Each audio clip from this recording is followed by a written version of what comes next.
My name is Cadence. I work the closing shift at a small dive bar in the quieter part of my town. The place is right off the highway, but the parking lot also has a back entrance that's available to the general town.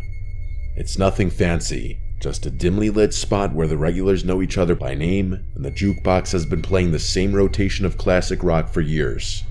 Most of our customers are locals, truckers passing through, and the occasional lost tourist looking for a stiff drink. I like it though. The routine is predictable, the tips are surprisingly decent, and I've learned how to handle the usual bar crowd. The talkers, the flirters, the quiet drinkers, and the ones who just want to be left alone. Weekends are obviously a lot more hectic, but the thing about working during the week is that I'm expected to work my night shifts alone. I don't even get a bar back to pop in now and again. Yeah, it's obviously easier work and slower during the week, but I miss the company of my coworkers. I tend to be pretty vigilant during my shifts because we do get the occasional bar fight considering the kinds of crowds we attract. That's why I clocked the guy immediately. It was sometime after 1 in the morning on a Tuesday when he walked in. If I had to guess, I'd say he was in his late 40s, but he was extremely clean cut and well groomed. Not the kind of look you'd expect from a guy his age in an area like this. He was wearing a black turtleneck underneath a black trench coat. Definitely well dressed, but casual about it. I'm not sure how to explain it, but he had this aura of sophistication about him that makes you think of money. Real money, not the loud look at me kind. He glanced around slowly before walking swiftly over to the bar and taking a seat. I also remember him having oddly good posture, but that's neither here nor there. When I walked over, he glanced at the bottles behind me and ordered something top shelf without hesitation. As I was pouring his drink, he asked me if I liked working here with a smile on his face. It was a normal enough question, so I answered him honestly. I told him yeah and smiled back. I then made a joke about being a bartender or something. I wish I could say I got a creepy vibe from him, but that's not the energy he was giving off. He genuinely seemed like a stand-up guy, kind of like the single dad at his kid's baseball game that gives the whole team a high five. He chatted with me for a bit, which I didn't mind since the bar was pretty quiet at that point. Eventually, he asked me if I ever thought about doing something bigger, which I admit was somewhat bizarre. Again though, not a totally creepy question given the nature of the situation.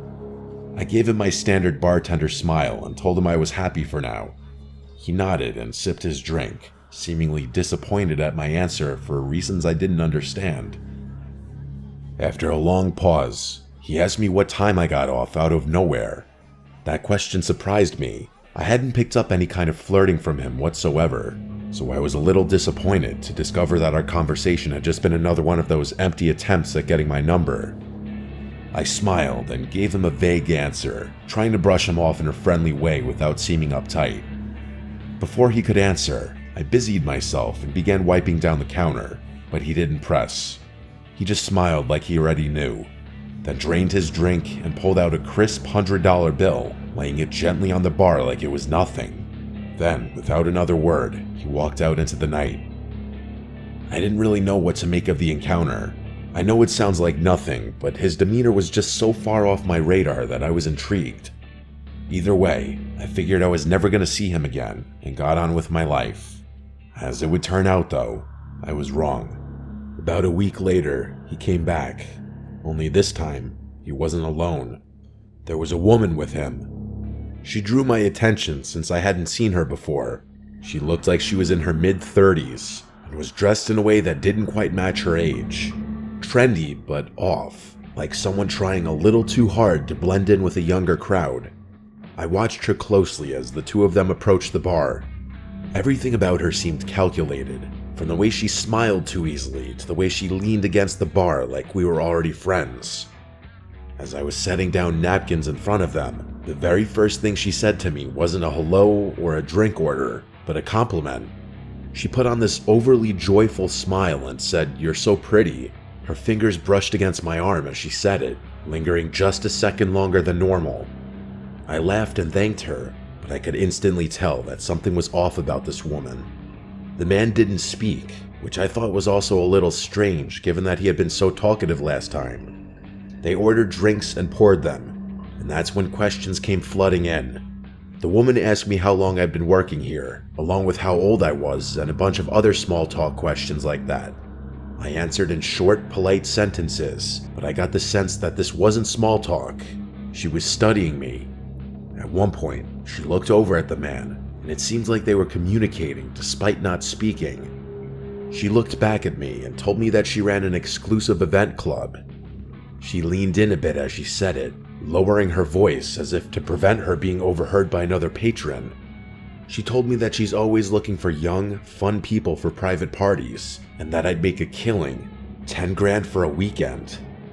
I let out a small, forced laugh and told her it sounded too good to be true. She insisted that it was real, and told me that a bunch of girls like me worked for them. Her smile never faltered at any moment, which was starting to creep me out. She steered the conversation back to the job, circling around the same words. Fun, safe, exclusive. Then, casually, she said, "You should step outside for a second. There's someone who can explain it better." My pulse kicked up. I wasn't playing around at that point. I didn't even bother pretending like I wasn't creeped out. "I'm good," I said in a firm voice.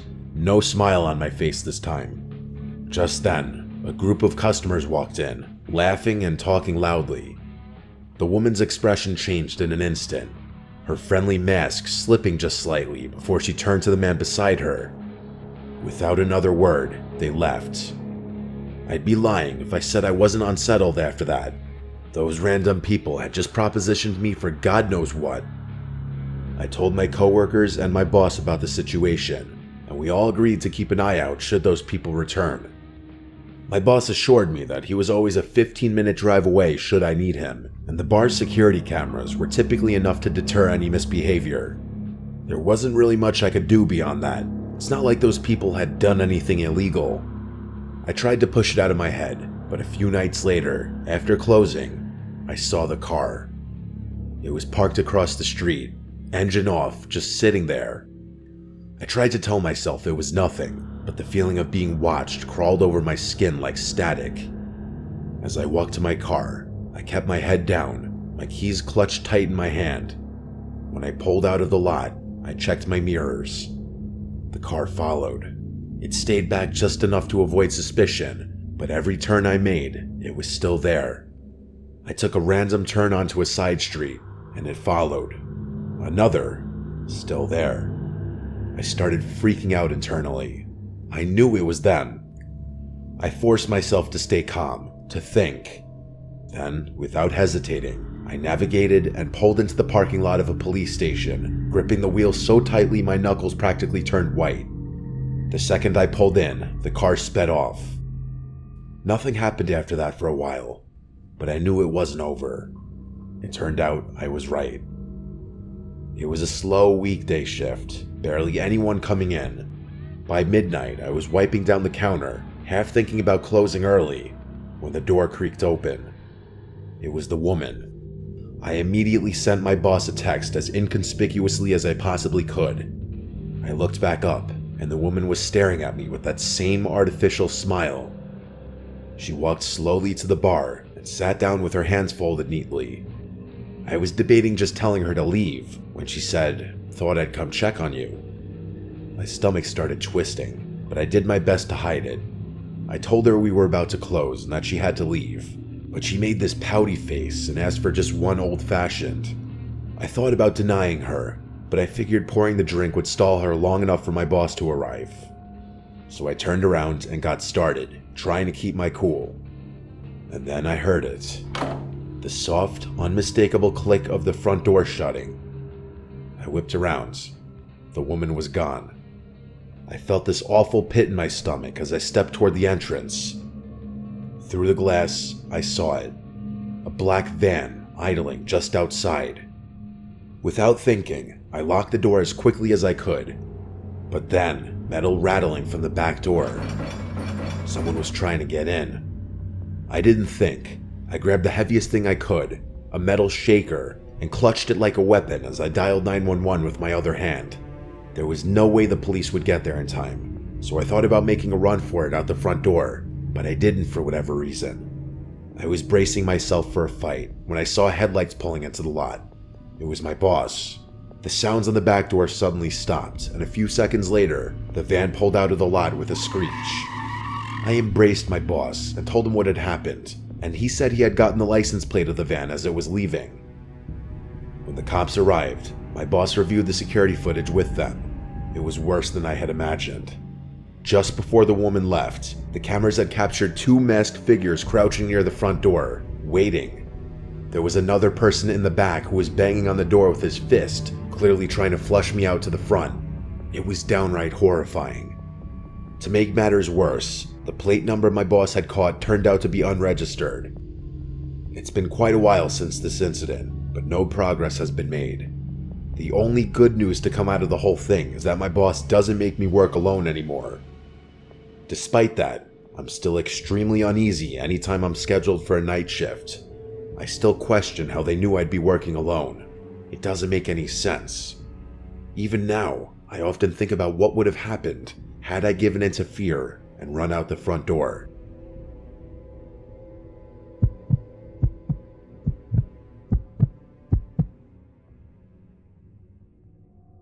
I used to work the night shift at a gas station / convenience store off a quiet stretch of highway.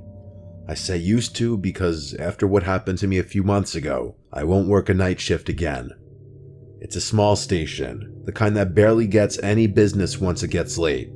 Most of my shift was spent restocking shelves, wiping down counters, and occasionally ringing up a trucker or traveler passing through. I remember the whole thing vividly. It was just past 2:30 in the morning. By then, even the truckers had mostly dried up, and I was left with basically nothing to do. I scrolled mindlessly on my phone, trying to kill some time. At one point, I stepped outside for some air, rubbing my hands together against the cold. I exhaled a few times, watching my breath disappear in the cold. The parking lot was empty, just the pumps, the road, and the dark stretch of trees beyond. The neon sign flickered faintly, and I remember it being hazy out, like you could literally see the moisture in the air. Even with the highway not too far off, it was pretty silent out there. Right as I was about to walk back towards the store, I noticed something move out of the corner of my eye. I whipped my head around and realized there was a person standing behind one of the pumps. How had I not noticed him earlier? He was wearing a dark red hoodie with a hood up, and he had both hands shoved in his pockets. There wasn't a car in sight, so he obviously wasn't fueling up. The only thing was, he didn't seem to be heading towards the store either. He was just standing there, half turned toward the store like he was watching me. At first, I figured maybe he was waiting for someone, but something about the way he moved rubbed me the wrong way. He was kind of shuffling about in this circular pattern. I entered the store, but made sure to keep an eye on him through the glass. I kept track of him while pretending not to, hoping someone would drive up and pick him up or something. But after a few minutes, he started walking toward the door, slow at first, then suddenly pushing inside like he'd made up his mind all at once. He walked up to the counter, but didn't say anything right away, just stared at me like he was sizing me up. Then, in a rushed, almost rehearsed way, he muttered that his car had broken down just before the pumps. He said he needed a jump or maybe just a little gas to get to the next town. I was literally shocked. He wasn't even trying to make his story believable. Like, I couldn't believe he actually expected me to buy his BS story. I offered to call a tow truck instead. No, he said, too quick, shaking his head. He just needed a flashlight, maybe some help checking under the hood. Something was definitely off, that much was true. The way he spoke, the way he watched my reaction, it felt like a test. To be fair though, people walking into gas stations at that hour are usually a little strange, and I started wondering whether he actually needed help and was just an odd person or on something. I asked him where his car was parked, and he told me it was just beyond the highway entrance. I was obviously skeptical, but then he pointed at the monitor behind me. I turned to look at the screen, and to my surprise, there actually was a car parked out there. I thought to myself, oh crap, maybe this guy really does need help. And that's when it hit me. I had literally just been outside, and I would have remembered a car parked out there. I glanced back at the monitor, and saw the slightest movement near the car's back bumper. Someone was crouching just out of view, A cold wave of dread hit me. I forced a casual smile and agreed to help the guy, but not before telling him I needed to grab my phone from the back office.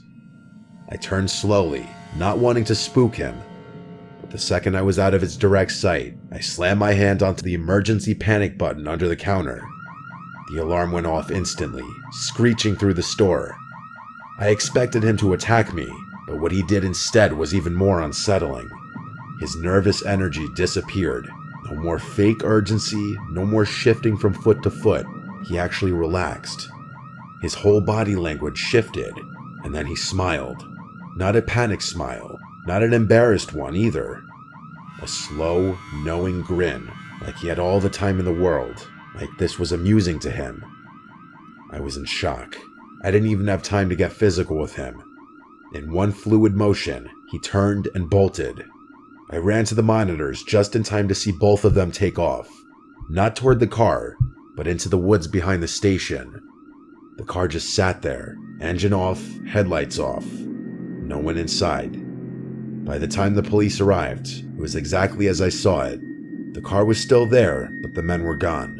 No footprints leading away, no sign of them anywhere. And then one of the officers pointed something out. Something I hadn't noticed before.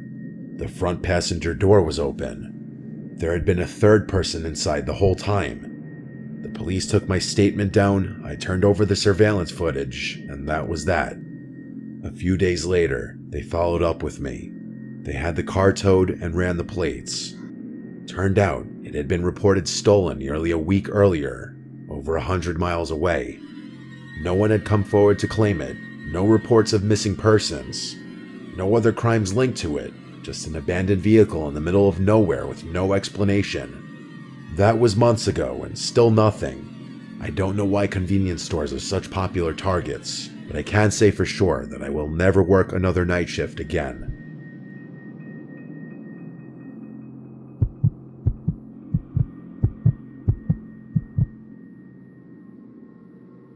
This happened a couple weeks ago. I worked the night shift at Walmart. It's not the worst job in the world, but after a while, it starts to feel like you're just floating through time. The nights blend together. Same shelves, same routine, same dull hum of the overhead lights. Hopefully something better comes along. I usually hang out in and stock the electronics section, which is nice because it's quieter than the other areas. People don't exactly come rushing in at 2 a.m. to buy phone chargers and Bluetooth speakers. Most of the customers are either night owls killing time or truckers grabbing last-minute supplies before heading back on the road. That's why I noticed him. At first, I didn't think much of it. Just another guy wandering the aisles, probably waiting for someone. But after a few minutes, I realized he wasn't shopping. He wasn't even pretending to. He just kept appearing. Every time I glanced up, he was lingering nearby, hovering in the next aisle over or standing a little too still by the clearance section. He wasn't looking at anything. He was just standing there, watching me. I told myself I was overthinking it. The store is big and maybe he was just taking his time. But the way he moved, always just close enough for me to notice, never actually picking anything up, it set something deep in my gut on edge. I was waiting for him to just get on with it and ask for my number, but he never approached me. It was like he wanted me to see him, which didn't make any sense to me. I went to radio someone about it, but realized that the batteries in my radio must have been dead because it wasn't working.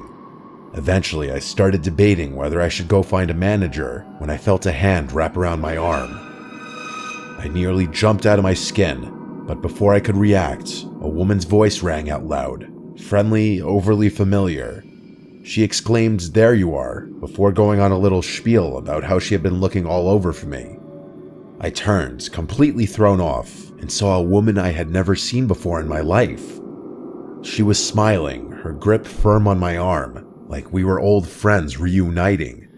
Before I could say anything, she leaned in and whispered, her tone dropping to something low and urgent.